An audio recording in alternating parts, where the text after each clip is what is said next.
My husband said he was on a business trip for 7 days. When I went downstairs to buy groceries, I passed the corner store, and the clerk stopped me. Your husband was in here last night. He bought some things but forgot one of his bags. I didn't ask any questions. I just nodded, took the bag, and as soon as I turned away, I resolved to check the store's security camera footage. October in Portland brings a chill to the night air. It's not cold enough to make you shiver, but it's enough for anyone with a heavy heart to feel each gust of wind slip past their collar, touching their skin, and then the most fragile place in their chest. I stood across the street from the corner store, holding a plastic basket with a bunch of kale, a loaf of artisan bread, a few containers of Greek yogurt, and a can of the unsweetened black iced tea my husband always liked. Every Friday night was the same. Unless something unexpected came up, I would come down here to stock up for the weekend. My life was steady, almost never straying from its established orbit. My name is Grace. I'm 32, and I'm the senior HR manager for a sustainable design firm in Portland. My husband, Michael, is 2 years older than me, an architect for a well-regarded design and construction company. To outsiders, we were the perfect couple. I was meticulous. He was precise. I lived by principles.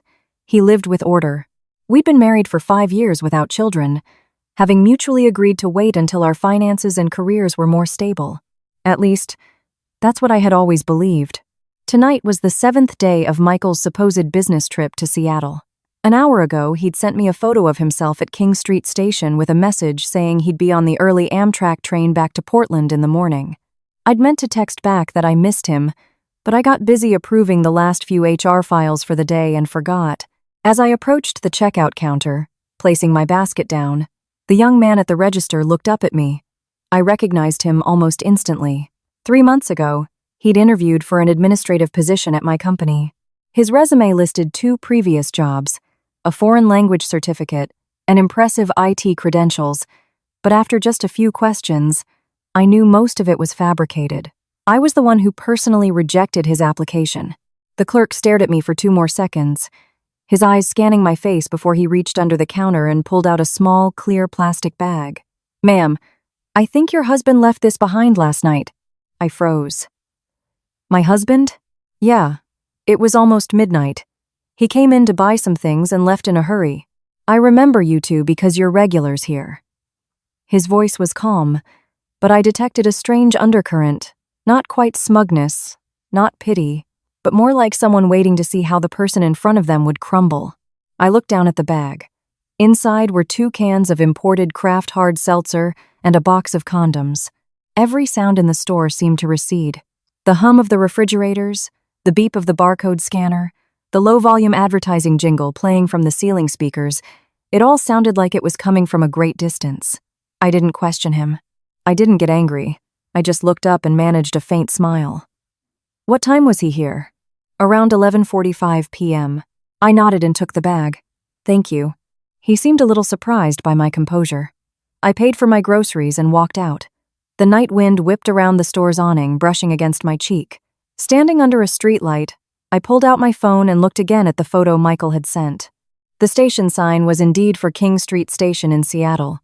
At first glance, nothing seemed out of the ordinary, but I've been in HR for nearly 10 years, and my job has trained me to notice details most people miss. I zoomed in on the picture. Something about the reflection in the polished floor tiles behind him was off, and the lighting didn't seem to match the time of day he claimed to have taken it. It was an old photo, or at least, not one taken an hour ago. I gripped my phone tightly. The old me would have called him immediately, demanding to know where he was, why he was lying, what that bag was about, but I didn't. In my line of work, when you suspect a senior employee of deceit, the first step isn't confrontation. It's to remain calm, lock down their exit routes, and gather evidence. Marriage sometimes is no different. I walked back to my condo building, my steps even, only the knot in my stomach tightening with each one. Back in our apartment, I put the kale in the fridge and the bread on the kitchen counter. I left the plastic bag from the corner store in the middle of the dining table. At the bottom was the receipt. I pulled it out. Time of purchase, 23:47. Location, the corner store right in front of my condo building. I stared at that line of text for a full minute before suddenly rushing to the bathroom. I vomited violently, not from heartache, but because my body reacted to the truth faster than my mind could process it. Afterward, I turned on the faucet and splashed cold water on my face. Looking in the mirror, I saw a woman with pale lips and eyes red from the strain, but her gaze was chillingly lucid. I dried my face, walked out, and retrieved my laptop from my home office, placing it on the table. If Michael wasn't in Seattle, then where was he last night? And why was he right downstairs? All week, he had been video calling me regularly, telling me about a difficult client, about all-nighters spent revising blueprints, about how much he missed my cooking. I didn't need his words. I needed proof. Half an hour later, I put on a light jacket, took the elevator to the ground floor, and stopped by the security desk. The night guard knew me well. I handed him a can of coffee and smiled. "Hi, Tom. I think someone might have scraped my car in the garage last night. Could you help me check the camera footage from near the side entrance?" He didn't suspect a thing, pulling a chair over and bringing up the monitor. I stood silently behind him as the timeline scrolled back to the previous night. At 23:42, the side door of the condo building opened, and then I saw him, Michael. He was wearing the gray sweatpants and hoodie I'd bought him at the beginning of the year. On his feet were his indoor slippers. He wasn't carrying a suitcase, had no jacket, and bore no resemblance to someone who had just returned from another state. He walked casually, as if he'd been living nearby for a long time. My heart felt like it was being squeezed. Less than 20 minutes later, he appeared in the frame again, hands empty, looking at his phone, a faint smile on his lips. But he didn't return to our building. He turned and walked toward the luxury apartment complex next door. I could hear the blood pounding in my ears. For 7 days, he said he was in Seattle. In reality, he was less than half a mile away. I took a quiet breath, keeping my voice steady. I must have remembered the parking spot wrong. "Thanks anyway, Tom." I left the security office and walked into the lobby. The Portland night was still windy, but from that moment on, I knew that my 5-year marriage had just opened a new door. Behind it was not the husband I once trusted, but a secret, powerful enough to tear everything apart. I didn't go back to the bedroom right away. I sat on the sofa, my hands on my knees, staring into the darkness of the balcony. The wind whistled through the slightly open glass door, making the thin curtains tremble. Everything in this apartment was exactly as it always was. The wall clock ticked steadily. The air purifier hummed so quietly I normally never noticed it. On the dining table, the bag from the corner store remained. Only my marriage was no longer the same. I didn't cry. Not because I wasn't in pain, but because the pain had moved past its softest stage and was beginning to harden into something cold, sharp, and very clear. Michael wasn't in Seattle. He was right here. For the past 7 days, he had called me 3 times a day. In the morning, he'd ask what I ate. At noon, he'd remind me not to overwork myself. At night, he'd tell me how difficult the clients at the construction site were. He spoke with a tired voice, with a concern so genuine that if I hadn't seen the security footage with my own eyes, I would have died before believing it was all a lie. I opened my laptop. My first move wasn't to check his text messages. A practiced liar always has a prepared response. Data, however, doesn't know how to act. Michael and I shared a cloud storage account to sync travel photos, utility bills, and some household documents. He was a brilliant designer, a master of specialized software, but he was careless with mundane, system-level things. That was his first mistake. I logged into our shared account, skipped the photo folders, and went straight to the device sync history. It took nearly 20 minutes of filtering, but I found a list of electronic rideshare receipts automatically saved from his email. Over 2,000 trips appeared on the screen. I took a slow breath and began sorting the data by date, destination, and time, focusing on non-working hours. The more I looked, the colder my hands became.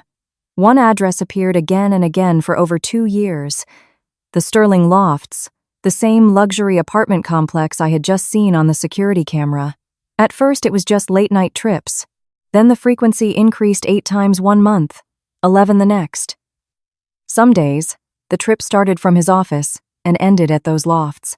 Other days, he left our home in the middle of the night, but his destination wasn't a construction site or his office. It was there. I leaned back in my chair. 2 years.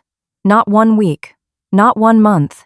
Over 2 years he had slept next to me, eaten the food I cooked, accepted my trust, and then quietly built another life in the same city. I suddenly remembered all the times he said he had to work late to finish blueprints.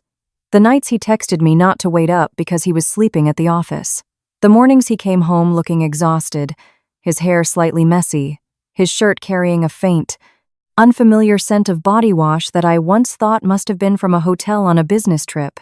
It turned out I wasn't oblivious. He was just that good. I stood up and went into his home office. The room was always so tidy it was almost sterile. Blueprints were filed in the correct drawers. Professional books stood in perfect alignment, and his pencils, rulers, and box cutters were arranged like a display model. A control freak like Michael wouldn't hide his secrets in a random place. I didn't tear everything apart. I just stood in the middle of the room, closed my eyes, and recalled his small habits. After every shower, he would stop in here for a few minutes before coming to the living room. A few times when I brought him fruit, he had unconsciously shifted his body, as if to shield the bottom left corner of the bookshelf. I opened my eyes and walked to that bookshelf. On the bottom shelf were several hardcover architectural magazines he rarely used. I pulled them out, one by one. On the fourth one, my fingers brushed against a piece of black electrical tape stuck to the inner wooden panel. My heart pounded. I tugged at it gently. A small key fell into my palm. I paused for a few seconds, then looked down at the low metal filing cabinet under his desk. It was always locked. I had never asked about it. I had always believed that in a marriage, some boundaries should be respected. Now, I realized that sometimes what kills a marriage isn't a lack of trust, but too much of it. The key slid into the lock perfectly. Click. The cabinet door swung open. Inside was a black leather-bound journal, a sheaf of design files held together by a rubber band, and an opened bank envelope. I picked up the files first. The first page was an interior design blueprint for a duplex condo in the Sterling Lofts. The client's name was abbreviated, but the address was clear. It was the exact building he had been visiting for over 2 years. I flipped through the pages.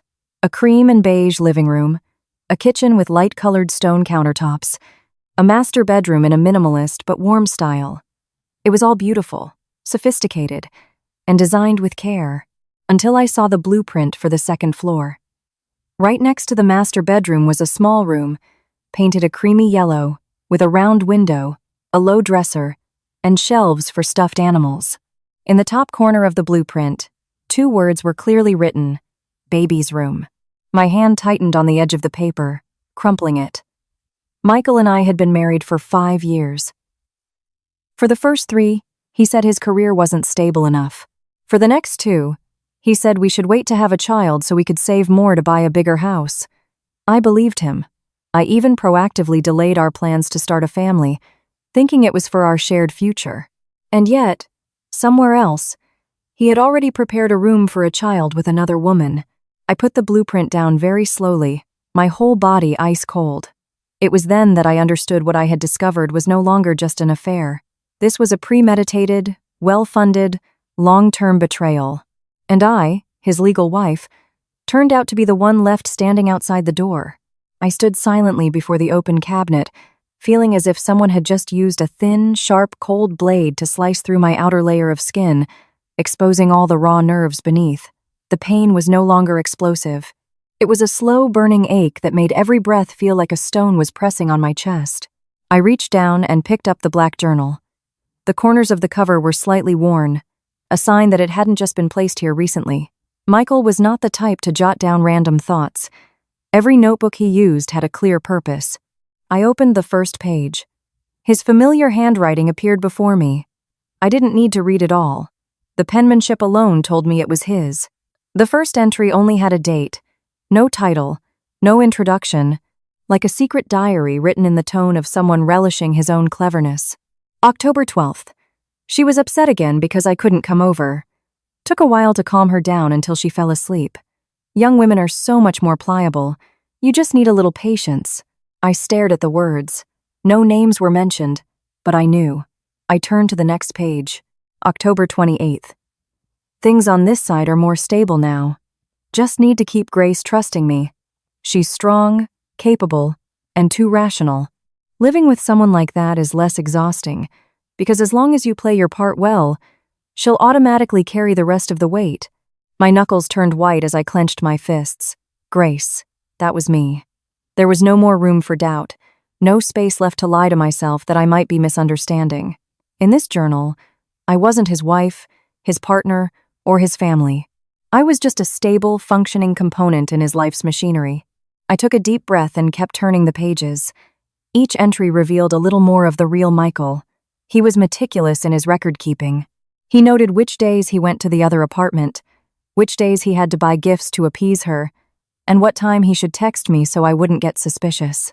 He even summarized his own principles for maintaining two parallel lives without them colliding. Never miss the evening call. Always keep the phone on vibrate when with the other one. To maintain peace, you must make the one at home feel respected. I let out a laugh, a dry, hollow sound that caught in my throat and died. So, all these years, what I had called my husband's tenderness, responsibility, and kindness was an instinct. It was a technique so polished that even I, the person living beside him, was deceived until the very end. I flipped to the most recent entry. The handwriting was stronger, more decisive. August 8th. She's pregnant. Everything needs to move faster now. I told her that Grace and I are only together on paper, just waiting to finalize a few last procedures. The kid bought it immediately. It's true. At her age, all they need is the promise of a home. A chill ran down my spine. I read those 3 words again and again. She's pregnant. This wasn't a fling, not a casual affair. Outside of this marriage, Michael was preparing to become a father. I turned the page, and this time, my throat felt like it was being squeezed shut. Condo needs to be finished by year-end, nursery prioritized. Secured the second payment by leveraging the joint fund. It was routed through an intermediary to ensure no direct link, keeping it off Grace's radar. I shot up from my chair, my leg hitting the seat behind me and sending it scraping across the floor with a screech. The joint fund. Our joint money. My heart hammered against my ribs. I reached down and opened the bank envelope at the bottom of the cabinet. Inside was a photocopy of a wire transfer confirmation. A large sum of money had been withdrawn from our joint account nearly 2 months ago. On that day, Michael had told me he needed to move it to a short-term investment fund to wait for a better opportunity to buy a house for us. I had signed. I had trusted him. I had even felt lucky that my husband was so forward-thinking. Now I understood. He wasn't planning for our future. He was using our money to build a nest for someone else. I sank back into the chair, placing the journal on the desk and resting my forehead in my hands. For the first time since entering this room, my head was spinning. Not because I was weak, but because the sheer depravity of the truth had surpassed anything I could have ever imagined. A man can cheat on his wife. That's not uncommon. A man can lie to his wife for years. That happens too. But a man who sleeps in his wife's bed, uses her money, her stability, and her trust to support another woman and her pregnancy that was no longer just betrayal. That was parasitic. I looked up at the tidy room around me. Everything was clean, orderly, and perfect, just like the image Michael always projected. But now, in my eyes, this room was no longer the workspace of a meticulous architect. It felt more like a crime scene, and I knew, from this moment on, I couldn't just stop at feeling pain or resentment. I had to investigate to the very end. I had to know who this woman was, what she knew, how far along she was, and most importantly, how much Michael had taken from me that I hadn't yet discovered. I carefully placed everything back where I found it. The journal, the blueprints, the bank envelope. I locked the cabinet, retaped the key to the inside of the bookshelf, and erased any trace of my presence. When I walked out of his office, the sky outside the balcony was beginning to lighten. A new day was dawning, and my marriage had just officially entered its coldest phase. I didn't sleep. From dawn until the sun was fully up, I just sat at the dining table. In front of me was a cup of black coffee that had long gone cold. Last night, I thought I had seen the bottom of my pain, but I was wrong. The calmer I became, the more clearly I saw the elaborate stage play I had been living in. Michael wasn't just having an affair. He had a long-term plan.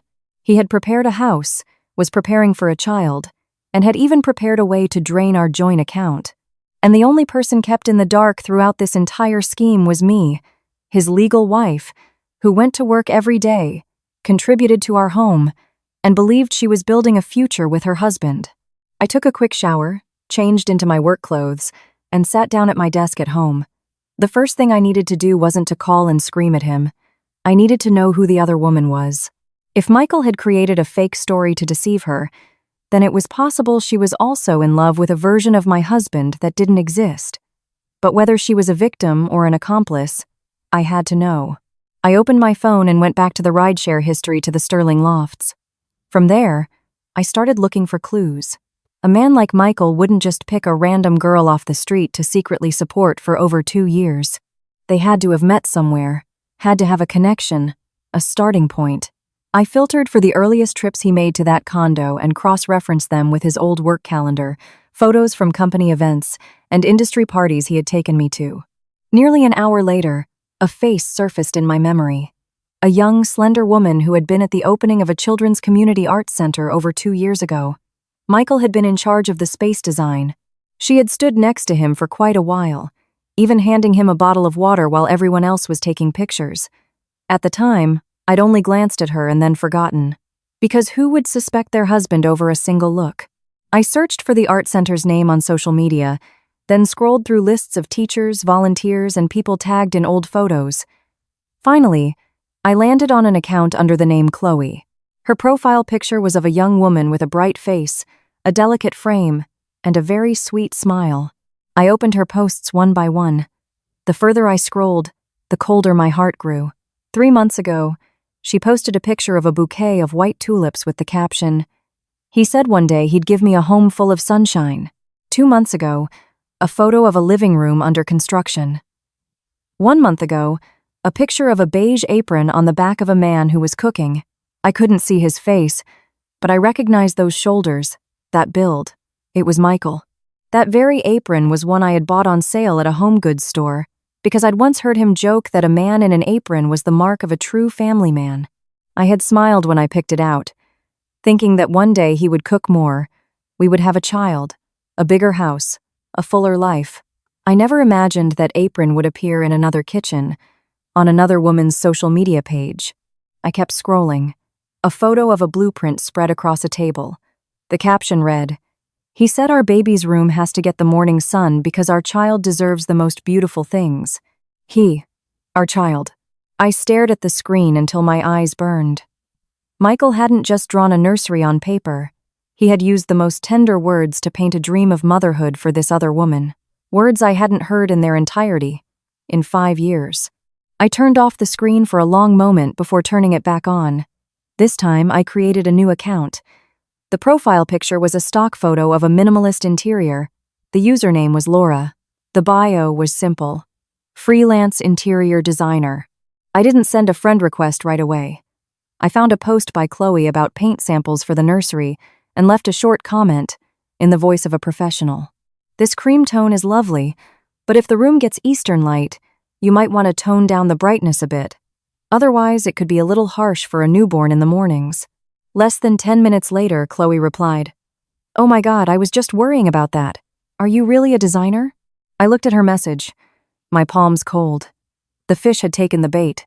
I replied casually, "I just do freelance work. If you need, I can take a look at a few things for you." A direct message arrived almost instantly. Chloe was talkative, open, and utterly unguarded. She told me she was getting ready to move into her new home, that her fiancé was an architect who was busy but loved her very much. She said he had been through a lot of pain in his previous marriage and now just wanted to give her and their baby a peaceful home. I read that and let out a silent laugh. My lips curled up, but my eyes were like ice. His previous, painful marriage. Her and their baby.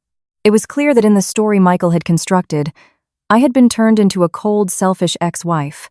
Probably a bitter one, too. Maybe he told her I was obsessed with my career, that I didn't want children, that I didn't know how to care for a husband. Maybe he had molded me into the perfect excuse to justify his own betrayal. I typed each word slowly. From what you're saying, it sounds like he really loves you. Chloe responded with a blushing, smiley emoji, then added, yeah. He told me that meeting me was the first time he knew what it felt like to want to come home. I put my phone down on the table.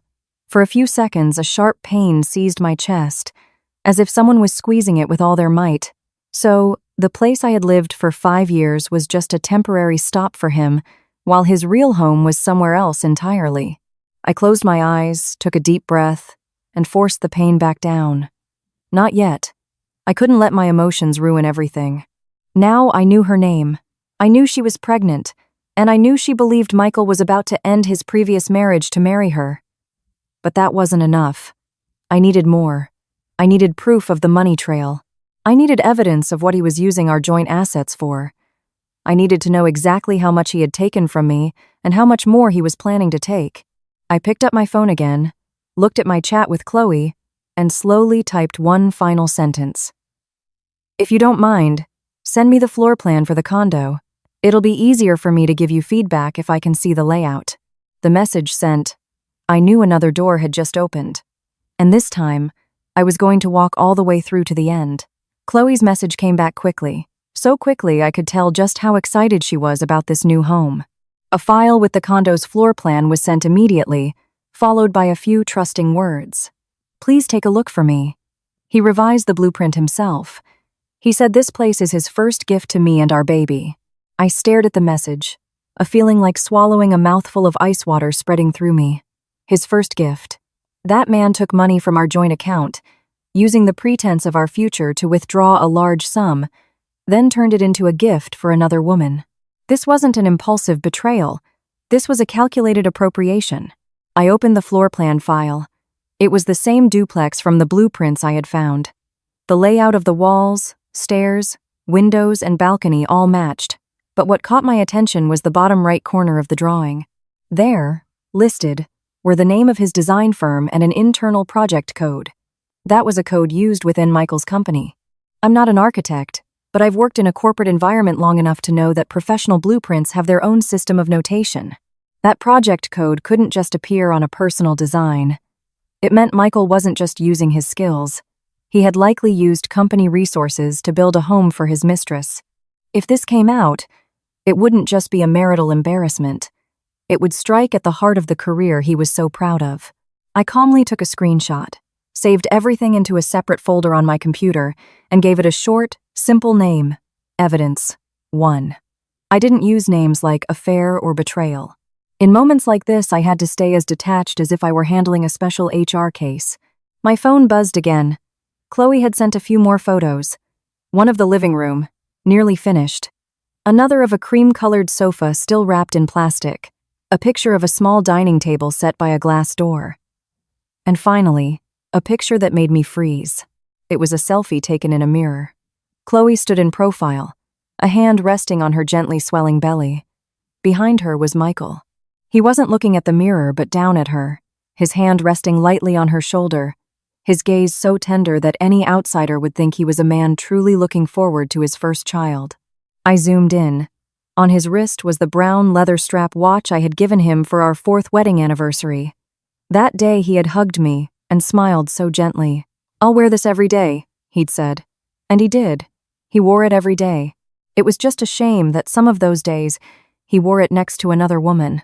I put my phone down and went to the kitchen to pour myself a glass of cold water. My hand trembled slightly as I held the glass. This was the first time since I began my investigation that I felt the pain physically, not just in my head. It traveled down my throat, lodged in my chest, and spread through my body like a low-grade fever. But after a few seconds, I forced myself to stand up straight. I couldn't afford to be weak, couldn't afford to be messy. I returned to the table and continued typing. "This place is beautiful. You're truly lucky." Chloe sent back a smiley face, and as if a dam had broken, she began messaging nonstop. She told me how mature and caring Michael was, unlike impulsive younger men, how he'd said he couldn't leave his old marriage right away because of responsibilities, how he was afraid of hurting the other person and wanted things to end amicably, promising to go public in a few months. I read every word, my back ramrod straight. The other person, that was me. The person who went to work, still cooked dinner, still texted to ask if her husband had eaten lunch. In his story, I had become a responsibility to be dealt with quietly. I messaged back, keeping my tone natural. "It sounds like he's really thinking about what's best for you." Chloe replied without hesitation. "Yes. He told me the one thing he owes me is a proper title." I bit my lip. A proper title. Those words hit me like a slap. The man who was legally my husband was planning to give another woman a proper title, and even more laughably, he was using my money to do it. I didn't message her again. I let the conversation end there. I knew I had gotten everything I needed for the day. The woman's name, her pregnancy status, the condo, the company's internal project code, and most importantly, the confirmation that Michael had lied to her, telling her our marriage was just a formality. That afternoon, I left work an hour early. Not to go home and rest, but to go to the bank. I needed to review the entire transaction history of our joint account for the past year. If Michael had managed to withdraw a large sum that I only knew about from that photocopied document, then he must have left other traces. Sitting at the bank, listening to the printer churn out page after page of statements, I realized I wasn't nervous anymore. All I felt was a profound coldness. I was no longer searching for answers. I was collecting evidence. And once a woman like me stops asking why and starts asking what did you take, the marriage has no way back. I walked out of the bank with a stack of statements as the afternoon sky began to fade. The traffic on the streets was still heavy, the city sounds still loud, the traffic lights changing with their usual rhythm, but in my eyes everything felt alien. For some people, just knowing their husband cheated is enough to shatter them. But for me, beneath that layer of emotional betrayal, what I was about to uncover was far filthier. I stopped at a small coffee shop near my office, chose the most secluded corner, ordered a hot latte, and spread the bank statements across the table. Every number, every date, every transaction lay before me. I wasn't reading them as a wife. I was reading them as an HR professional, accustomed to scrutinizing reports, trained to smell irregularities in things that seemed perfectly reasonable. The largest sum was indeed the one I'd seen in the envelope, $150,000. The transfer date was nearly 2 months ago, and the description was pristine. Short-term investment. That day, Michael had sat across from me at the dining table, peeling shrimp for me while explaining that the real estate market was down and we should be flexible, temporarily moving the money through an intermediary to wait for a better opportunity to buy a house. He spoke with a calm, confident, and caring voice. I signed without a second thought. Looking back now, all I felt was disgust. But that transaction wasn't all. I continued scanning. There were 3 smaller transfers, spread out over 6 weeks, one for $20,000, one for $13,000, and one for $9,500. All went to different personal accounts. The description? Enery made Enerena 5. NEIA John Enelave. Materials support design advance. Without close inspection, no one would find them suspicious, but I noticed one tiny detail. All 3 transactions occurred during times Michael had claimed to be in meetings with clients or on business trips. During those same periods, his rideshare history showed trips to the Sterling Lofts. I took out my phone and photographed everything. Then, I called David, a college friend who now worked in financial risk assessment. I didn't get into the messy details. I just said I needed help checking a few suspicious transactions. David listened silently and then asked, "You want to know where the money really went, right?" "Yes," I replied. "I need to know as clearly as possible."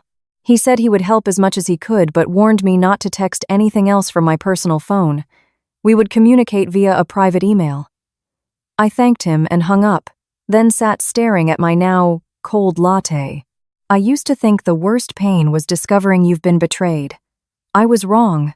The worst pain is discovering you've not only been betrayed but also exploited. Being cheated on is one thing. Having your finances drained, using your own trust as the instrument, hurts 10 times more. That evening, Michael called me at exactly 7:15 p.m. His voice was still tired, still warm, just as always. "Hey, have you had dinner yet?" I stood on the balcony, looking down at the stream of cars below, and answered normally, "I have. What about you?" "Just finished a meeting. I'll probably just grab something quick." I closed my eyes for a second. A meeting. Still acting? I asked. You're still coming back tomorrow, right? He chuckled softly. Yeah, I'll be back tomorrow. I miss you so much. A week ago, that sentence would have melted my heart. Now, each word felt like a layer of grease smeared over a stain, making me nauseous. I kept my voice gentle. Okay, I'll make your favorite dish tomorrow. He paused for a half-beat, then said, You're always so good to me. I clenched my jaw so tightly it ached. Yes, I had been very good to him. So good that he took it for granted. So good that he felt secure enough to use my kindness as a cover while he nurtured a whole other life. After hanging up, I went to my home office, opened my laptop, and created a new folder. Evidence 2. I sorted all the bank documents, screenshots, conversations with Chloe, rideshare history, camera footage, and the condo blueprints. Each item had its own subfolder, each with a code. I wouldn't allow myself to be chaotic. The more pain I felt, the more organized I had to be. Around 9:00 p.m., an email from David arrived. It was just a few short lines, but it was enough to make my fingers go numb. The intermediary company that received the $150,000 was a shell corporation. The money went in the morning and was split into 3 personal accounts by the next afternoon. From those accounts, the money was then consolidated into a single real estate company's business account. In other words, Michael wasn't investing. He was using a convoluted money trail to purchase property. For whom, I already knew. I leaned back in my chair and stared at the ceiling. $150,000. It was the largest amount of money we had saved over many years, intended for a down payment on a better house before we had children. I thought I was building a stable foundation for our family with my husband. I never imagined that while I was diligently working and planning for our future, he was breaking off pieces of that very foundation to build a nest for someone else. I closed my laptop, my lips pressed into a thin line. From this moment on, I no longer cared whether Michael loved me or not. That question had lost all value.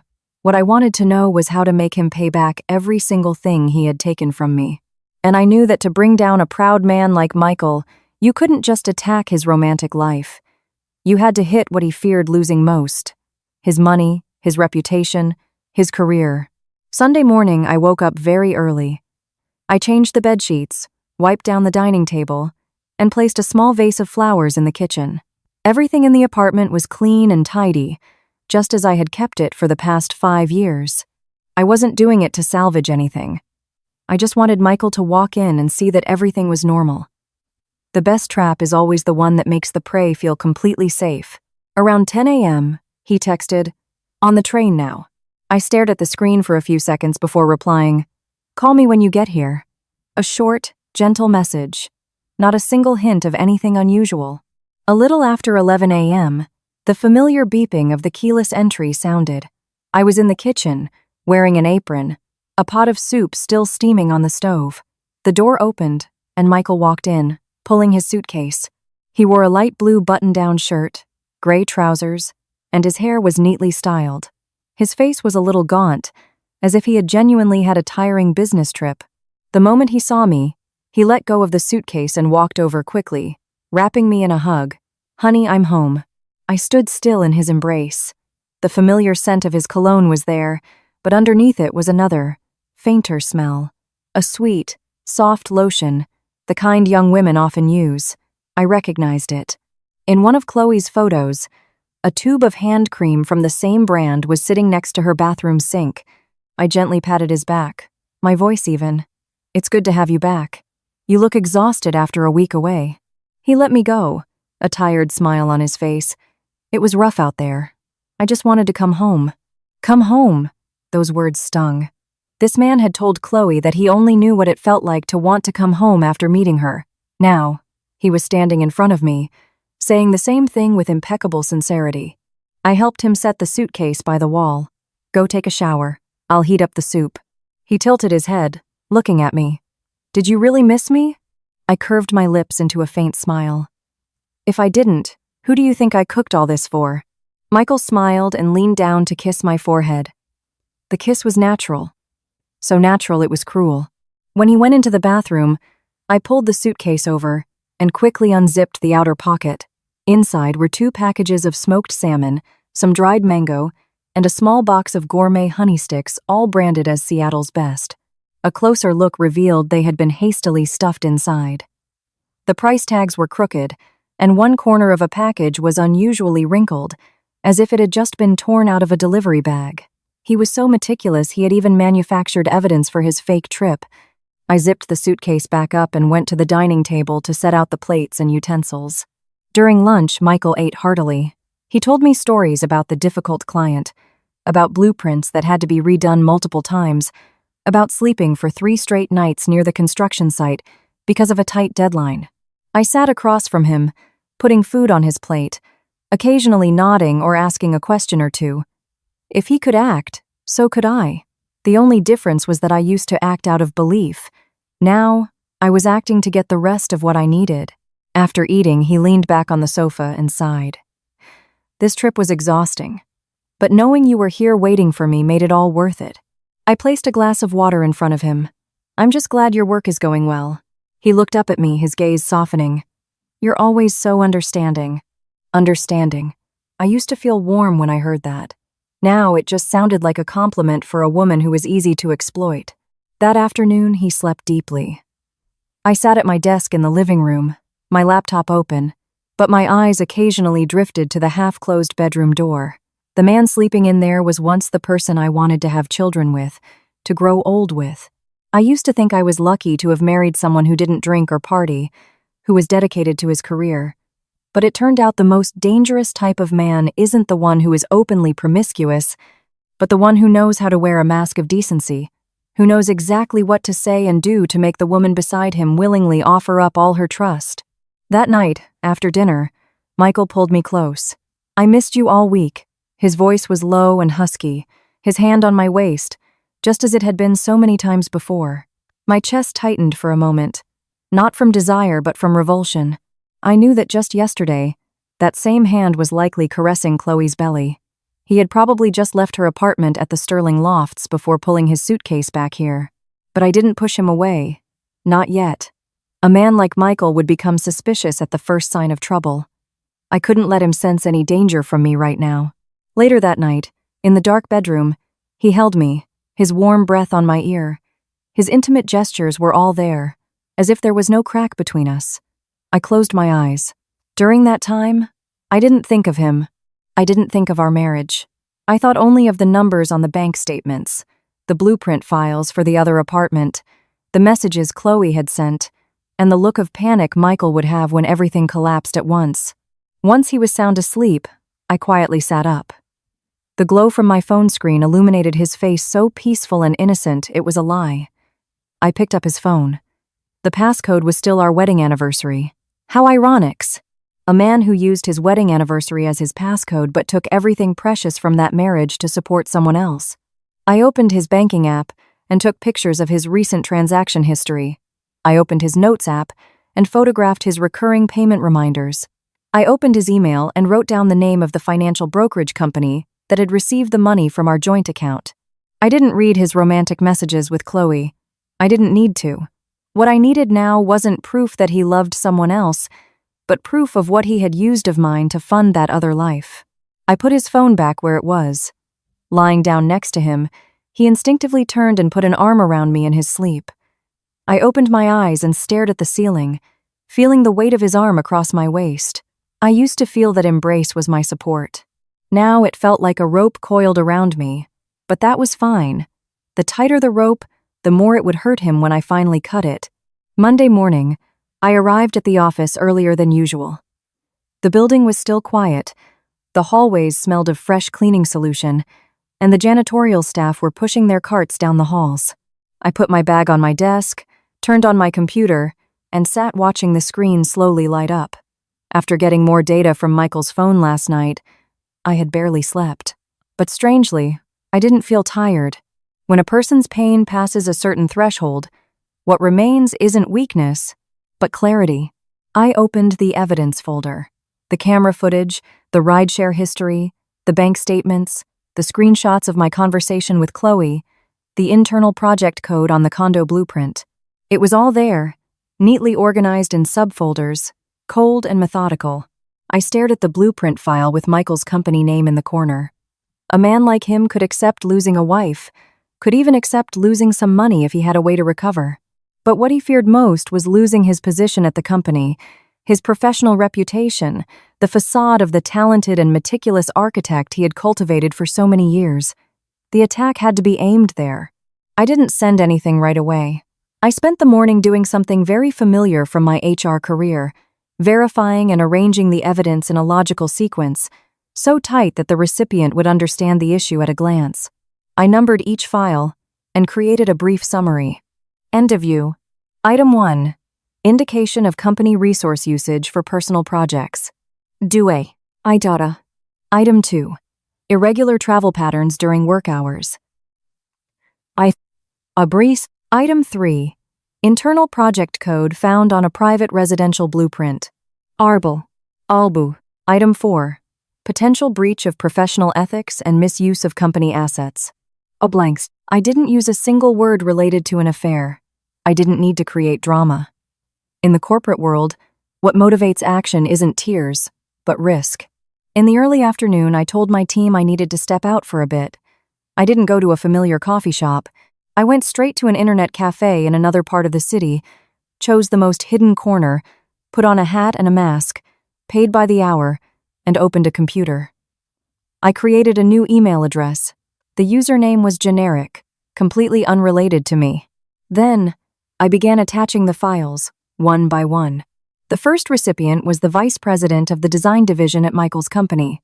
The second was the head of their internal legal department.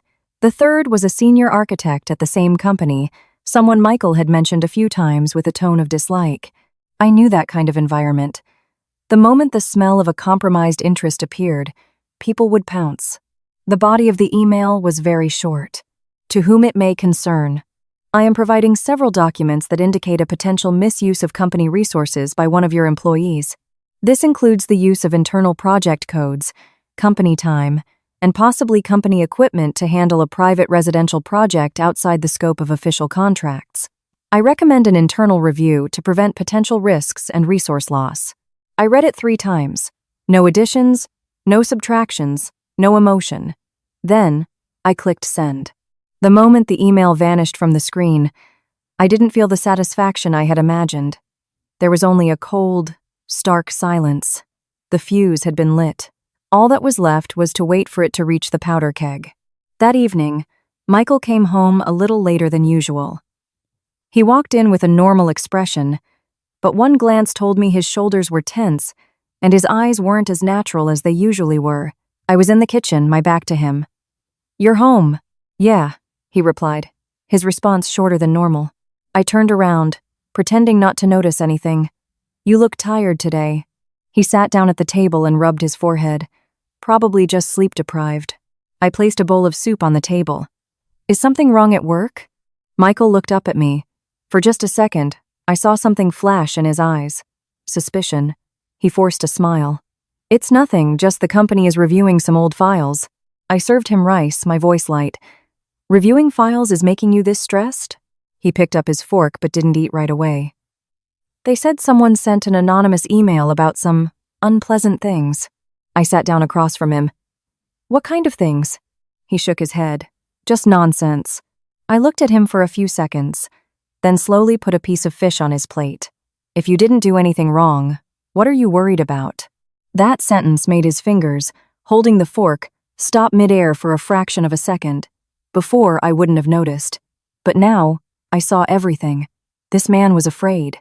Dinner that evening was held in a strange atmosphere. I made just enough small talk, asked the right questions, and played the part of the devoted wife as always. Michael, on the other hand, tried to act normal, but the more he tried, the more his anxiety showed. After dinner, he stayed in his office much longer than usual. The door wasn't locked, but I knew he was checking to see if anything had been moved. I sat on the sofa, working on my laptop, my mouse moving steadily, as if I had no care in the world. A while later, he came out, his expression clearly worse than before.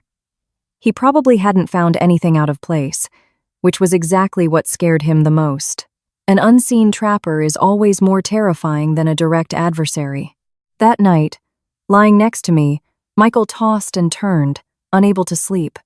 I lay with my back to him, my eyes wide open in the darkness. I knew the first blade had struck home, but it wasn't enough to take him down. I needed one more blow. A blow that would make him lose his external support and simultaneously crack the foundation of what he was calling his new home. The next morning, Michael left the house earlier than usual. He wore a crisp white shirt, a gray tie, and his hair was neatly combed. On the surface, he was still the same polished man anyone would trust. Only I knew that beneath the tailored clothes was a body tense with fear. As he bent down to put on his shoes, I stood by the door and handed him his lunchbox, as was our habit. "Don't forget to eat on time."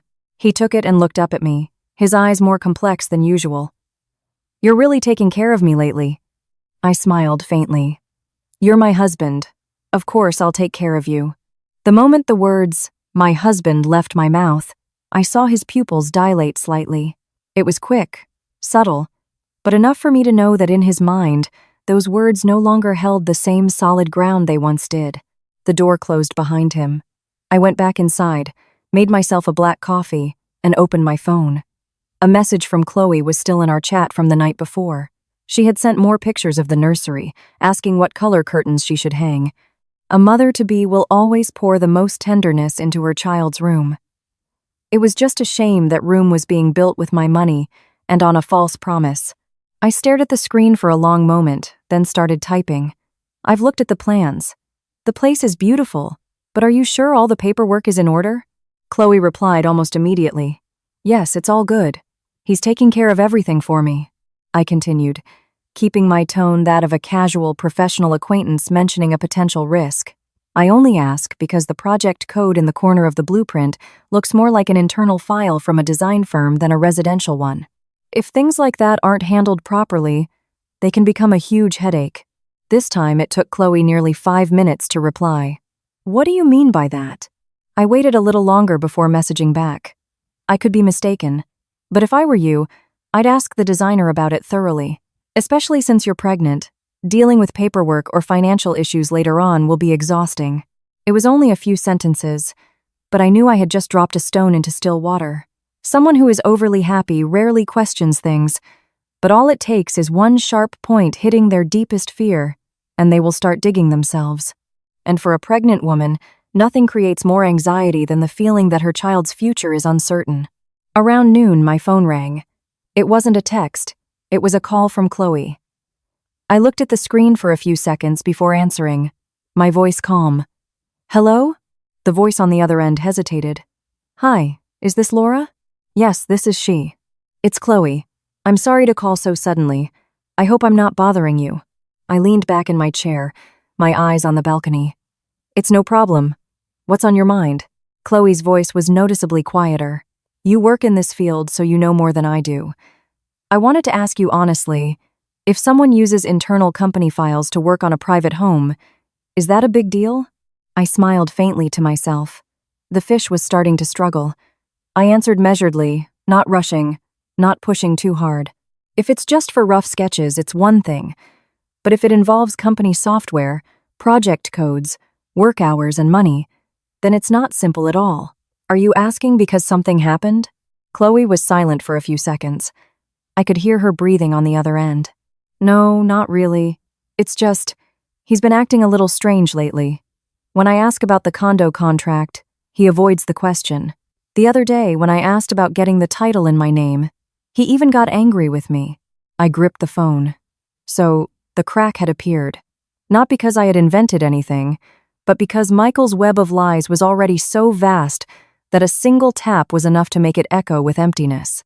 I lowered my voice, trying to sound like I was giving sincere advice. "You have a baby on the way. You can't let yourself be taken advantage of. I don't know about your relationship, but when it comes to legal documents, assets, and your legal standing, you need to have clarity." Chloe sighed softly.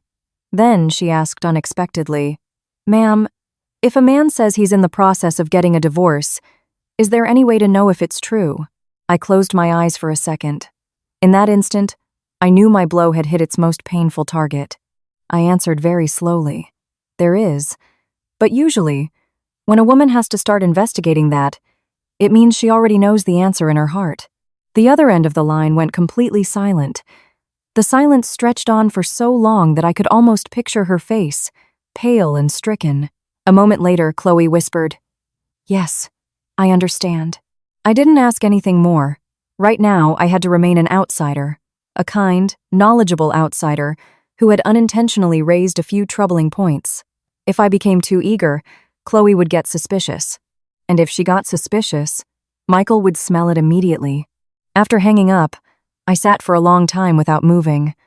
I didn't feel a sense of victory, only a hollow, weary emptiness. I used to think that if I ever discovered I was being betrayed, what I'd want most would be to rip everyone's masks off. But now that I was here, I understood the most terrifying thing wasn't screaming to release my anger, but calmly watching each layer of illusion crack on its own. That evening, Michael called me earlier than usual. His voice was hoarse and urgent. "Where are you?" "I was in the kitchen washing vegetables." "At home. What's wrong?" He paused for a half-beat, then asked, "Did anyone call you or ask you about anything today?" I stopped what I was doing for just a second, then continued running the water as if nothing had happened. "No. What's this about?" "Nothing," he said quickly. "Just asking." I smiled at the water running over my hands. Clearly, the situation at the Sterling Lofts was starting to get to him. Maybe Chloe had questioned him. Maybe she had cried. Maybe she had demanded an explanation. And he, the man accustomed to controlling two lives at once, was finally starting to feel one of them slipping from his grasp. That night, when Michael came home, his face was visibly grim. He ate much less than usual. His phone was face down on the table, but the screen kept lighting up. I didn't ask. I just sat across from him, putting food on his plate, my expression as placid as a wife who knew nothing. But in my heart, I knew very well that the crack had now spread from his company to the other apartment. And when a man is squeezed simultaneously by his job, his money, and his mistress, he won't be able to maintain his perfect performance for much longer. 3 days later, the blow to Michael's company finally had a clear effect. That evening, he came home earlier than usual, but he no longer carried the air of a successful, composed man. The moment the door opened, I saw the panic in his eyes. His tie was crooked, the elbows of his shirt were wrinkled, and his normally neat hair was disheveled, as if he'd been running his hands through it all day. I was sitting at the dining table, a bowl of steaming soup in front of me. Hearing the door, I looked up. "You're home." Michael didn't answer right away. He dropped his briefcase on a chair and stood there for a few seconds, as if catching his breath. Then he walked straight to the sofa and collapsed onto it, his hands on his knees, his eyes fixed on the floor. I slowly stood up, poured a glass of warm water, and placed it in front of him. "Are you okay? You look terrible." Only then did he look up at me. His gaze was no longer that of a man playing the part of a model husband. It was the look of someone who had just been pushed to the edge of a cliff. "The company suspended me," he said softly, but each word landed clearly in my ears. I feigned surprise, my brow furrowing. "Suspended? Why?" Michael let out a dry, broken laugh. "Someone sent an anonymous tip. They said I was using company resources for personal work, and they even suspect me of leaking project data. The legal department is investigating." I sat down across from him, my expression just worried enough. "So, what did you tell them?" He clenched his fists. "I said I was just helping a friend with some sketches, but they don't believe me. The VP even told me to hand over my work computer for a forensic audit." I was silent for a moment, then asked, as if an afterthought, "Is this really serious?" The question made a muscle in his jaw twitch. He avoided my eyes. It's temporary. They told me to stay home while they conduct the internal review." I nodded slowly. To an outsider, temporary might not sound so bad. But I knew that in a company like his, once you're accused of misusing resources, especially for someone in a competitive position like Michael's, an opening like that is enough to send your reputation into a nosedive. I lowered my voice. "Did you actually do it?" He looked up sharply. "You think I did it too?" I looked him straight in the eye, my expression still soft, but my voice slower. "I'm not making a conclusion. I'm just asking so I know how we should handle this." That sentence was like a bucket of cold water to his face. Perhaps for the first time, he realized I wasn't just the wife who cooked and waited for him, but someone with a mind of her own, capable of assessing the severity of a problem. Michael rubbed his face hard with both hands. A moment later, he said, his voice dropping, "I just wanted to make some extra money. Things just got out of hand." I looked down at my fingertips. Make some extra money. That's how he described draining nearly $200,000 from me, supporting a mistress, buying a condo, and preparing a nursery for another woman's child. I looked up, my voice still gentle. Money for what? Michael froze. He clearly hadn't expected me to ask so directly. For expenses. You know how expensive everything is these days. I nodded slightly, not pressing further. Not yet. A person in a state of panic will reveal themselves with just one more push. I stood up and went to the kitchen to serve dinner. You should eat something. Being hungry and stressed at the same time will only make you think irrationally. Michael watched me, his eyes holding a strange mixture of exhaustion, gratitude, and a hint of something else, like desperation. Just as I predicted, when a man starts to lose his career, the first person he turns to for support is the stable wife he once took for granted. During dinner, he barely ate. His phone lay face down beside him, the screen lighting up and going dark repeatedly. I could tell from the reflected light that the messages were from none other than Chloe. Squeezed by the company on one side and the situation at the Sterling Lofts on the other, all the ropes were tightening around his neck at once. I pretended not to notice, only asking, "So, how long will you be off from work?" "They didn't say," he replied curtly. "Just waiting for the results of the review." I placed a piece of fish on his plate. "Then you should rest at home for the next few days. Don't let anyone outside see you looking stressed." Michael looked up at me. This time his gaze lingered on my face a little longer. "Grace, if I told you I was in real trouble, would you still stand by me?" I put down my fork and looked at him calmly. "I am your wife, at least for now. If you can be honest with me, I will still try to figure out a way to handle this with you." That answer made his shoulders slump. I knew he had just heard what he needed most: reassurance, hope, a life raft. But he didn't know that I had only thrown it out so he would cling to it right before I pulled him under. That night, Michael didn't go into his office. He sat on the balcony for a long time, the cherry of his cigarette glowing in the dark. Ash collected at his feet, but he didn't bother to flick it away.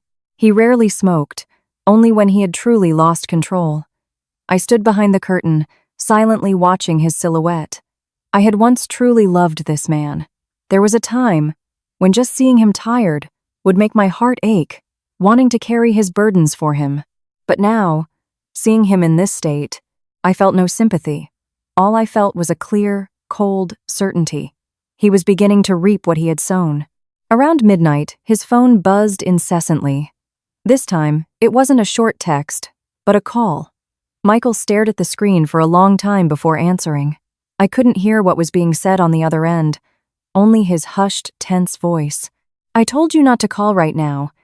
It's not that I'm avoiding you, just let me handle this. I already told you, a divorce isn't as quick as you think." I stood frozen behind the curtain. Even though I knew almost everything, hearing the word divorce from his own lips still felt like a sharp object piercing my heart. He had actually promised her. He had actually planned it. It wasn't just empty placating. He had constructed an entire future for her that required my removal. I went back to the bedroom before he came inside, lay down, pulled the covers up to my shoulders, and closed my eyes as if I were asleep. A moment later, Michael entered the room. He lay down beside me but didn't put his arm around me like he usually did. The space between us was less than a foot, yet it felt like a vast chasm had opened long ago. Only now was I finally seeing the bottom. I knew the time was approaching. He was starting to lose his composure, and a man like Michael, once he becomes agitated, will make one mistake after another. All I had to do now was wait for him to expose more of himself, wait for him to grow more desperate, and wait for the final blow to land at precisely the right moment. The next morning, Michael didn't go to the office. He sat in the living room, a cup of coffee I'd made for him on the table, untouched for nearly an hour. His phone lay beside it, the screen lighting up and turning off again and again. Sometimes it was a call, sometimes a text. At one point, he picked it up, stared at it for a few seconds, then slammed it face down, as if not seeing it would make everything go away. I got dressed for work as usual.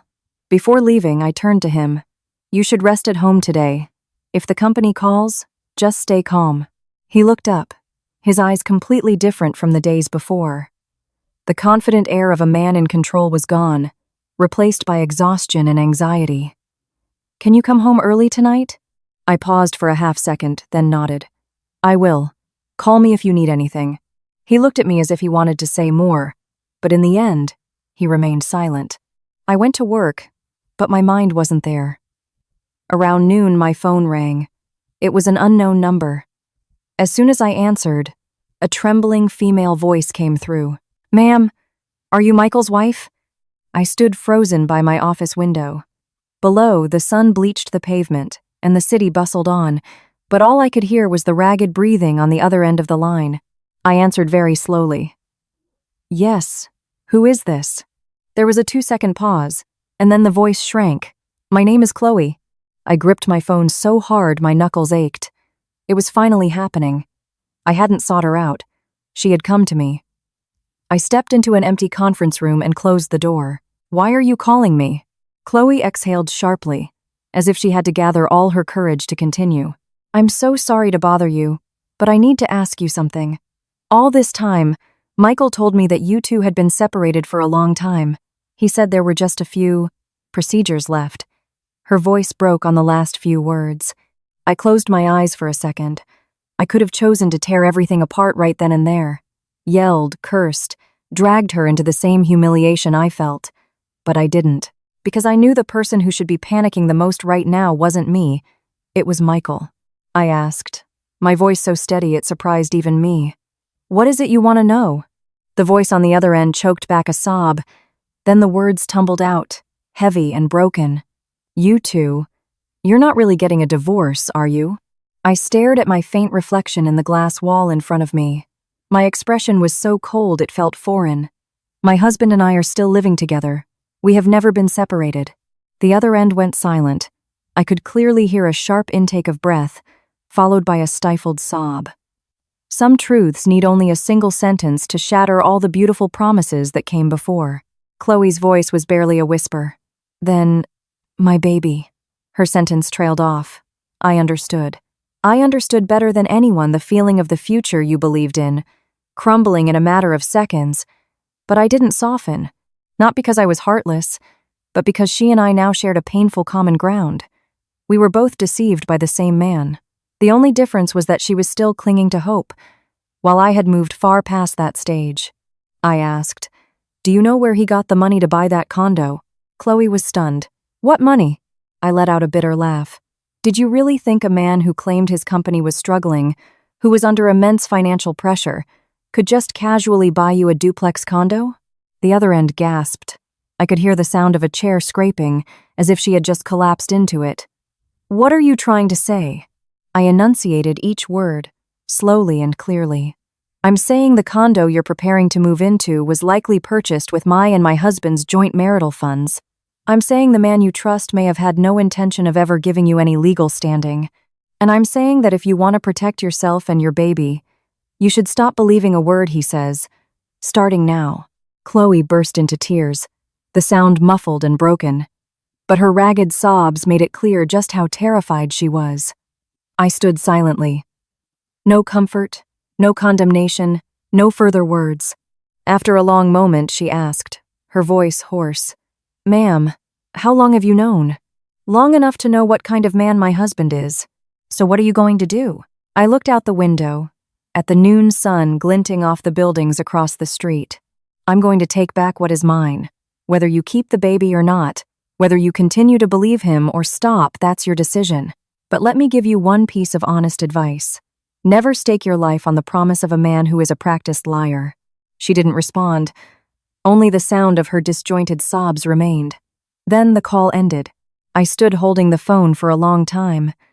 For the first time since this all began, a feeling akin to exhaustion seeped into my bones. Not out of pity, but because I suddenly realized that behind one selfish man, there are always more victims than you think.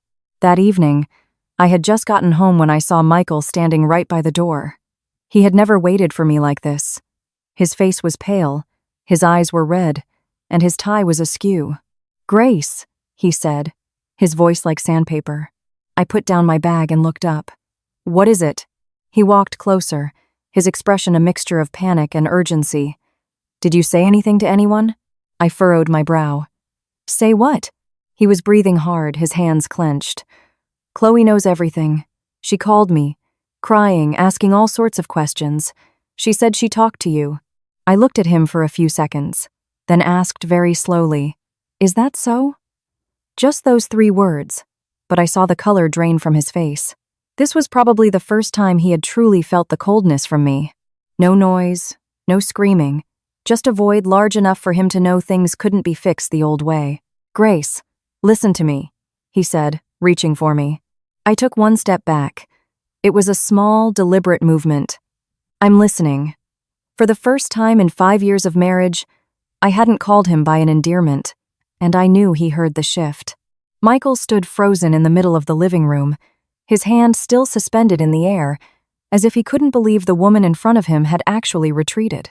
It was only 1 step, but that distance was enough to shatter the entire facade of stability he had been clinging to for the past few days. I took off my shoes and placed my bag on the console table, my movements so slow they were almost casual. He, on the other hand, was gasping for air. Grace, let me explain. I turned to face him. Fine, go ahead. My voice was so calm that Michael himself seemed taken aback. He had probably prepared for tears, a slap, an interrogation. He hadn't expected me to be this composed. And for a man like him, calmness was the most terrifying thing of all. He swallowed hard. What happened with Chloe? It's not what you think. I let out a soft, humorless laugh. Oh? Then what should I think?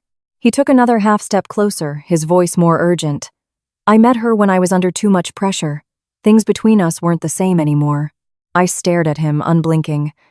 When did things between us stop being the same? Michael faltered. His eyes darted around, exactly like an employee at my company caught in a lie without a pre-scripted answer.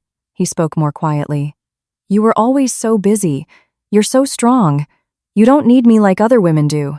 I nodded very slowly. So that was it. This man cheats on his wife, drains their joint account, supports a mistress, buys her a house, and even prepares a nursery for another woman's child. But in the end, he still wants to use the oldest, most pathetic excuse in the book. His wife was too strong, too busy, and didn't make him feel needed. I pulled out a chair and sat down. Sit. He hesitated for a few seconds before sitting across from me. His posture had none of the confidence of the old Michael. His shoulders were slumped, his eyes were bloodshot, and his lips were dry from stress. A few months ago, just seeing him like this would have made my heart ache. Now, all I saw was a man being strangled by the very web he had woven. I clasped my hands in front of me and looked him straight in the eye. I'm going to ask you once. You will answer honestly. The condo at the Sterling Lofts, where did the money come from? Michael's face went white.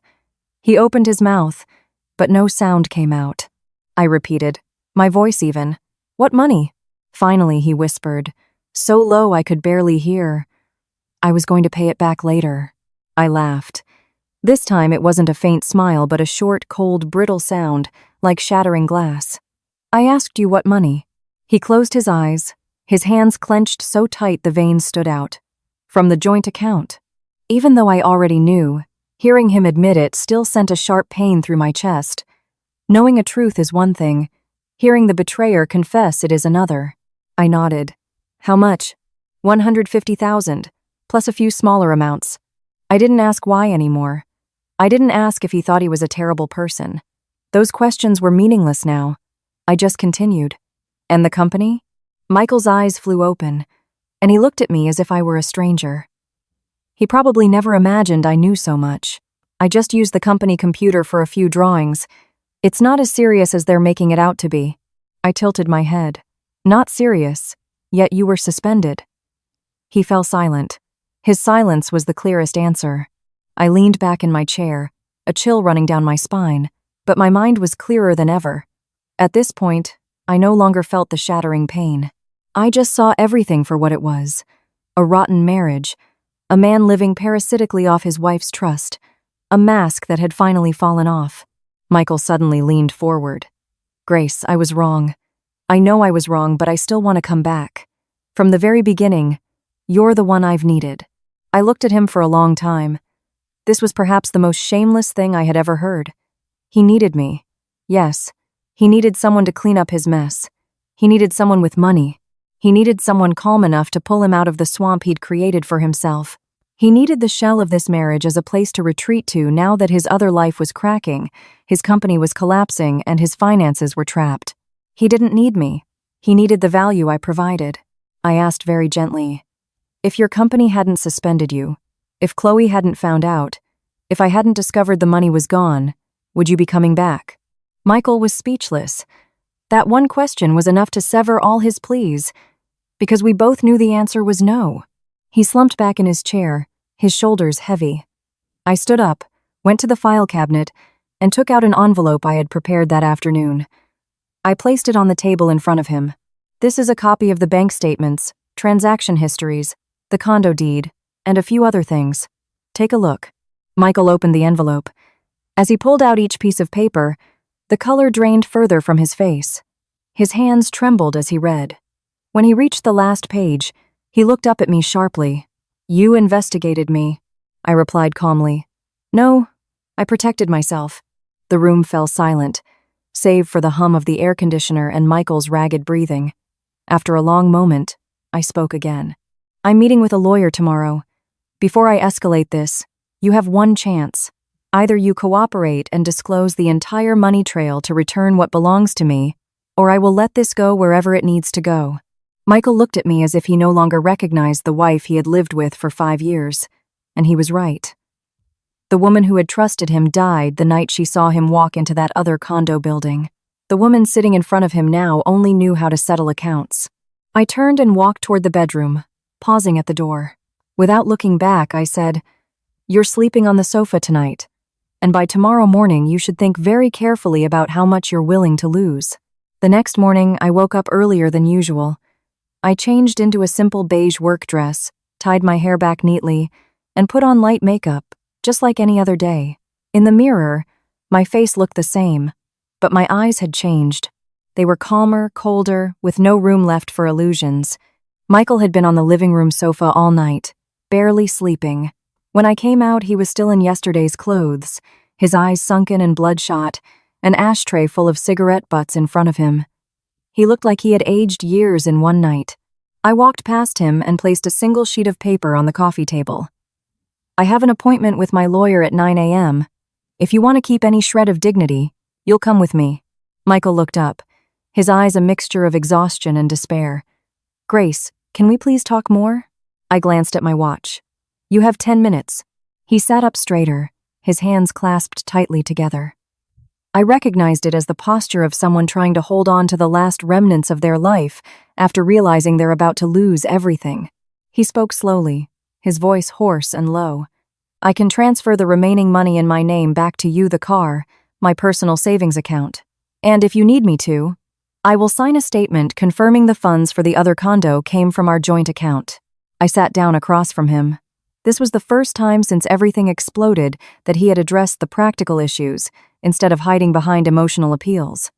It meant he understood. I was no longer someone he could manipulate with a few words of remorse. I asked, "What about any outstanding loans?" Michael's lips thinned. "I'll take responsibility for them. I won't let them affect you." "And Chloe?" He closed his eyes. "I'll end it." I looked at him for a long time before speaking. "Listen to me carefully. I don't care how you end it. That's a consequence for you to handle. What I care about are the assets, the legal liabilities, and you confirming that all uses of joint funds were made without my actual consent." Michael hung his head low. For the first time in 5 years, he sat before me more like a defendant than a husband. I pulled a draft of a settlement agreement from my purse. I hadn't slept last night either. I had been reading legal statutes, noting every point I needed to secure. What could be proven? What needed to be stipulated? What couldn't be overlooked? I pushed the papers toward him. "Read this. It's not the final version, but if you agree to the terms, the lawyer will use it as the basis for the official documents." Michael took the draft with a trembling hand. He turned the pages slowly. The terms were crystal clear. He would voluntarily confirm that the $150,000 and all related transactions for the Sterling Lofts condo originated from the joint marital account. Sen. He would agree to transfer his full ownership of their current vehicle, his personal savings account, and any private investments to me as preliminary restitution. Sit. Woo. He would waive any claim to assets held in my name, both prior to and during the marriage, provided I could demonstrate they were primarily funded by my own income. Look. He would assume sole responsibility for all debts and liabilities arising from the purchase of the property for the third party. He would be prohibited from using our marital status to secure new loans, transfer assets, or otherwise create any financial disadvantage for me. Sure. The more Michael read, the grayer his face became. Finally, he looked up. When did you prepare all this? I replied. The moment I realized you didn't just betray me, you stole my life. He flinched. I didn't give him a chance to interject. I used to think the worst person in a marriage was the one who fell out of love. Now I know the worst person is the one who lies, calculates, and converts another person's trust into personal gain. You didn't have an affair because you were weak. You betrayed me because you are greedy. My last sentence landed like a nail hammered into the table. Michael bowed his head, his shoulders slumping in defeat. After a long silence, he said, I'll sign. I wasn't surprised. He had no other choice. His company was investigating him. Chloe knew the truth, and the money tied up in the condo was unlikely to be fully recovered. If I made everything public, he would lose it all even faster. By signing with me, he could at least hope to contain some of the damage. But I looked him straight in the eye and made it clear. Don't misunderstand. I'm not making a deal with you out of pity. I'm doing this because I want to get what's mine back in the cleanest way possible. At 8:50 a.m., we arrived at the lawyer's office together. Michael sat in the passenger seat, silent the entire way. No more justifications, no more apologies, no more stories about pressure or being lost. He had finally understood that words had lost all their value. At the office, the lawyer reviewed all the documents I brought, the bank statements, transaction photos, condo records, rideshare data, and the initial draft agreement. He looked up only once and said succinctly, If you want to push this to the fullest extent, you have a very strong case. I nodded. I know. My priority is asset recovery. Michael sat beside me, his face ashen. After nearly 2 hours of revisions, a temporary agreement was finalized. When the pen was placed in front of him, he looked at me one last time. His eyes held regret, fear, and a faint, weak plea. But there was nothing in them that could make me waver. He signed. Each stroke of the pen was a final cut severing our marriage. When we left the lawyer's office, the sun was high in the sky. Portland's sunlight was bright, almost blinding. Michael stood dazed on the sidewalk, as if he didn't know where to go. I pulled open my car door, but he called out softly, Grace. I turned back. He asked, From the very beginning, you never once thought about forgiving me, did you? I looked at him for a few seconds, then answered with a single sentence. The moment you took my money to build a home for someone else, you cut off your own path back. I got in the car and closed the door. Through the window, I could see him standing there alone, broken, with none of the polish of the man who had once made me believe I had a stable home. But I knew this wasn't the end. The assets were just the beginning of the recovery. The biggest debt, the one of honor and truth, had yet to be fully paid. After the meeting with the lawyer, I didn't go back to the office. I drove straight to the coast, parked on a quiet stretch of road, and rolled down the window, letting the sea breeze fill the car. The ocean was a strange, deep blue that day.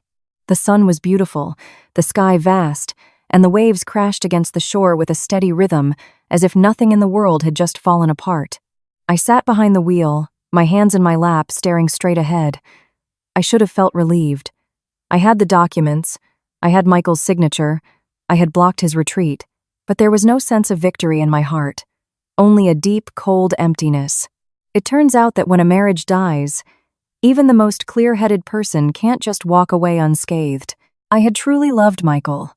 I had stayed up late to fix a flawed contract for him. I had postponed my own desire for a child to accommodate his pressure. I had poured the best years of my youth into the belief that I was building a future with this man. Looking back, I didn't regret the money as much as I regretted the person I was during those years. I pitied the woman who once believed that sincerity alone was enough to sustain a marriage. I didn't get home until late afternoon. The apartment was silent. Michael wasn't there. On the dining table was the half-empty glass of water from the morning and the ashtray full of cigarette butts. The blazer he had changed out of was still draped over a chair. Everything had the feel of a place whose occupant had been violently thrown off course and had to leave before he could even pick up the pieces. I didn't clean up. I left it all as it was. Some messes need to be seen in their full state to understand how tangled they truly are. Around 6 p.m., my phone rang. It was Chloe. I stared at her name for a moment before answering. The line was quiet. So quiet I thought she might have calmed down. But when she spoke, her voice was raw. "Are you free?" I replied curtly. "What is it?" She was silent for a few seconds, then said, "I'm at the hospital." My heart stopped. I didn't ask why right away. Chloe continued on her own, her words disjointed, as if they were being ripped from her throat. "I had a scare with the pregnancy. Michael and I had a fight today. I asked about the condo papers, about the divorce, about the money. He dodged everything and got angry, telling me not to add more pressure on him right now." I stood by the dining table, one hand gripping its edge. After a moment, I asked, "How are you now?" "The doctor said I need to be monitored." She let out a soft, broken laugh. "You know, while I was lying in the emergency room, I called him 3 times. He didn't answer. When he finally called back, the first thing he asked wasn't how I was. He asked if I had told you anything else." My throat tightened. Not with sympathy, but because the truth, when laid bare, is always uglier than you imagine. I closed my eyes, listening to Chloe's voice grow fainter. I was so stupid, wasn't I? I thought I was the chosen one. I thought this baby would keep him.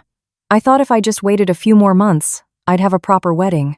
I opened my eyes and saw my blurred reflection in the window. Her story was painfully familiar.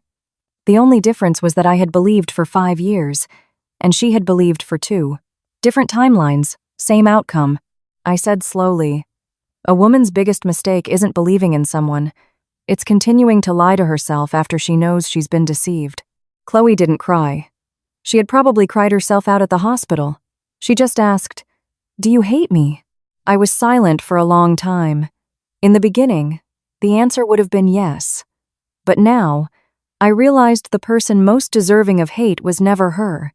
A young, pregnant woman fed a false narrative, dangled the promise of a home, a title, a dream of motherhood. Was she wrong? Yes, for getting involved in someone else's marriage, for being too naive. But the person who built that cage from the very beginning was Michael. I replied softly, "I hate the person who made a fool out of both of us." The line went quiet. Then Chloe said, "I'm moving out of that condo. I'm not staying. My mom is coming to help me tonight." I felt no joy at her words. A pregnant woman leaving the home she thought was her sanctuary wasn't a victory. It was just another pile of wreckage caused by the same man. A little after 8 p.m., Michael came home. He opened the door quietly, as if afraid of touching something that might shatter. The moment he stepped inside, he saw me sitting on the sofa. I hadn't turned on the TV or any music. I was just sitting there in the dim yellow light, silently watching him. He froze, his face ashen, his shirt wrinkled, his eyes bloodshot. "You're still awake?" I asked him directly. "Chloe was hospitalized, did you know?" Michael went rigid. It was only for a second, but it was enough for me to know that he knew. He knew perfectly well. I looked at him, my voice even, not loud or sharp. "She called you 3 times. You didn't answer. When you called back, you asked her what she had told me." His face went white. "She called you. Since the day she found out the truth, what reason did she have not to call me?" He opened his mouth, but no words came out. I stood up and walked slowly until I was standing in front of him. "Michael, I used to think the worst thing you did was betray me. Today I learned that you're even more cowardly than you are deceitful. You didn't even care about the woman carrying your child, only whether she would expose you." He took a half step back, his voice hoarse. "Grace, I cut him off. "You don't need to say anything more to me. I'm just letting you know one thing. Tomorrow I'm going to stay somewhere else for a few days. During that time, I want you to pack your personal belongings and get out of this house." He stared at me, stunned. "You're kicking me out." I laughed faintly. "You're mistaken. I'm taking my house back." The silence in the room was so profound I could hear the hum of the air conditioner. Michael stood there, his eyes turning red, his lips trembling, but in the end he couldn't say another word. He had probably finally understood. Losing me was no longer a risk. It was a reality. I turned and walked to the bedroom, pausing at the door to say one last thing. "If you have any self-respect left, you will be gone by tomorrow, before I have to call someone to do it for you." I closed the door and leaned my back against it. For the first time in many days, I felt my knees go weak. I slid to the floor, hugging my knees in the darkness. I didn't cry. Still no tears. I just felt a coldness in my soul, as if I had walked through a hurricane, and only now, in the calm, realized how wounded I was. Out in the living room, Michael was still standing, and I knew with absolute certainty that after tonight, there was only one final act left to play between us. The end. The final settling of all that remained. The next morning, when I opened my bedroom door, the living room was half empty. Michael's large suitcase was gone from the corner. The suits he often wore were missing from the coat rack. On the coffee table was a set of keys, the wedding ring he had taken off at some point, and a folded piece of paper. I stared at it for a few seconds before walking over. The note was short. "I know nothing I say matters now. I was wrong. I destroyed everything myself. I will continue to cooperate with whatever needs to be signed. I am sorry."